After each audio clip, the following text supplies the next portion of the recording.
Oh, body, Ferguson. Who had that one on their Sunday? Welcome back to Fog Football. And the match review will be out soon, but I've just literally finished my match review. And Jambo Bear, I'm waiting to see if Jambo Bear can join us via satellite. If not, we should hopefully have a few kind words from him in text form and a lot of other people. But you know what? What a game! What a game! What an advert for Scottish football, folks, eh? As Barry's army, the staunchness was running wild. Nico Raskin, phenomenal. Phenomenal. Every player knocking their pan in for Rangers. You know, Celtic, they played their part as well. Entertaining game, but they just came up a wee bit short. You know, you had 20 million floppers, man. Absolute floppers on the angles. There's a reason why Nico Raskin is in the Belgian team, my friends. There's a reason why Adam Idah is pish. And you know what? There is a player in on the angles, right? But Jambo Bear said it since day one, alright? Adam Idah is pish. He is. Like, he did not do anything when he came on the day. And it's like, Egan Manny came on, got one chance, and absolutely buried it. Now, see, to be fair, Adam Idah was doing that last season, but the goals have dried up. They have dried up big time, but yeah, not just me saying that about Adam Idah. There's a lot of Celtic fans turning on him, so let's get into the comments. CFC, get Rodgers to fuck. Don't dare renew his contract. Back-to-back derby defeats is unacceptable, especially at home to Barry Ferguson. Well, I think I've just got the title of this Celtic fans react. Get Rodgers to fuck. I mean, that is a bit reactionary, isn't it? I mean, yeah, yo. Let me just put my green tinted specs on that do not exist. If I was a Celtic fan, I wouldn't be happy. You know, Rangers doing the whole 120 minutes thing, 2 losses in a row, and there's like really no response for the game in January at Ibrox. Like, yes, Celtic went 2-0 down and they came out in the second half, but how many times have I sat here and Rangers fans sat here and talked about how Rangers were awful in the first half but turned up the second? You know, a game of football, last 90 odd minutes, folks, you need to turn up for all of it. And if Celtic turn up in the first half, in the second half, they probably wouldn't have had a 2 goal thing to overturn. But at the same time, Rangers' press absolutely done a number on Celtic. It's not just a case of, oh well, you know, it was all Celtic being pissed and Rangers being, you know, capitalising that. Rangers were great in that first half, and you know, as well. And it's the same with Celtic in the second half. I thought Celtic really took control of the game, getting that early goal. At the same time, though, I thought Rangers were poor. But yeah, more about that in the match review. Beale, we own you. Never forget it. Matthew Shevlin, fucking embarrassing.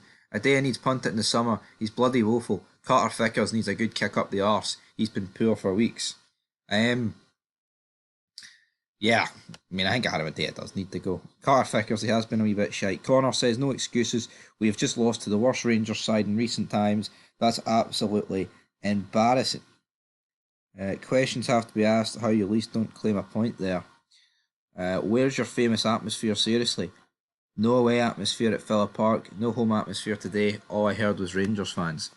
That's a Aston Villa fan sticking the knife in.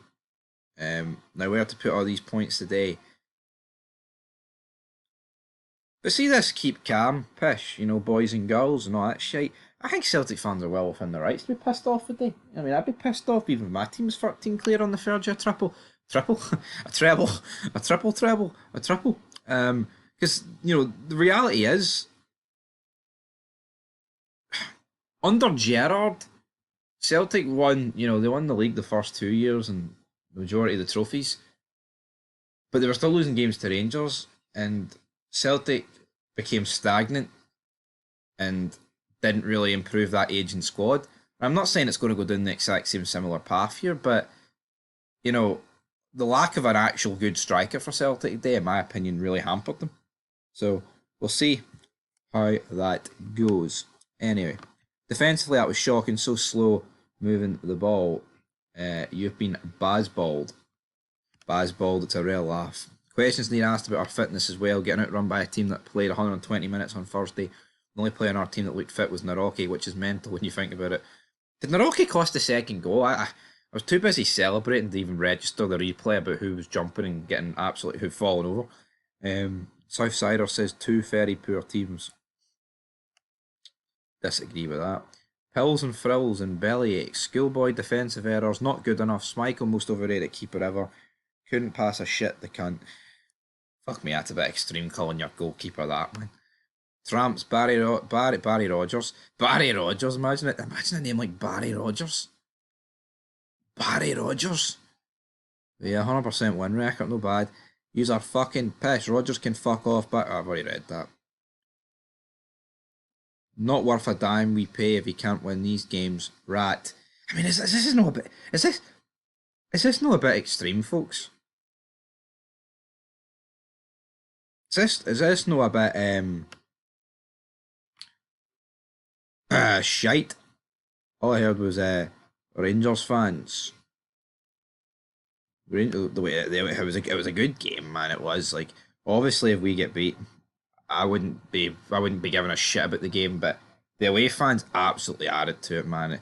It just makes a difference. Like when Rangers score and you hear the away fans, and as much as I don't want to fucking admit it, it's the same at Ibrox. Like I don't see when the away team score and all you hear is like deafening silence. It just gives me like PTSD of the COVID era, which was great for us because we won the league, but you know, fans make football at the end of the day. It's so sad you couldn't make it, but keep your heads high. You'll never walk alone. Payne, congratulations, Rangers. What's going on there? It's not good results. We brace for next game. Enjoy your Sunday, tramps. This is why Rangers won more trophies, won more matches against you. Don't worry. You had a little wash at the third goal. Brilliant. Non-shine on belief. Ah well, treble anyone. Sell Alistair Johnson. Where do you start with this? Yang and possibly Naroki with pass marks. Every other player was poor. That atmosphere was pitched. Happy Clark was expecting a drubbing. A lot of work needed on this team in the summer, regressing while lacking investment quality. Well, that's what I kind of hinted towards. You know, I'm not saying it is going to. I'm not saying Celtic are going to regress into oblivion, but they will need to sort it out. You know what I mean? They will need to address the striker situation.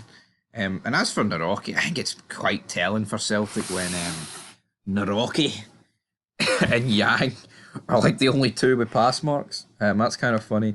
You're nothing but a fraud, Brendan. How about you resign and we'll get someone from a Sunday League pub team to manage going forward? You're a disgrace for an elite manager. I've got an idea. Bring it 2-1 early in the second half, then spend 15 minutes passing it backwards. Luke McCown is a poor man's James McCarthy, and he's shite. And we'll end at that image right there. Barry Ferguson. Great day for Rangers. Yeah, you know, it's only made it 13 points the gap, but I think mentally and for next season and beyond, I think that's a massive win for Rangers. Leave your thoughts down below. But what are we thinking, folks? Get Rodgers out? Seems a wee bit reactionary.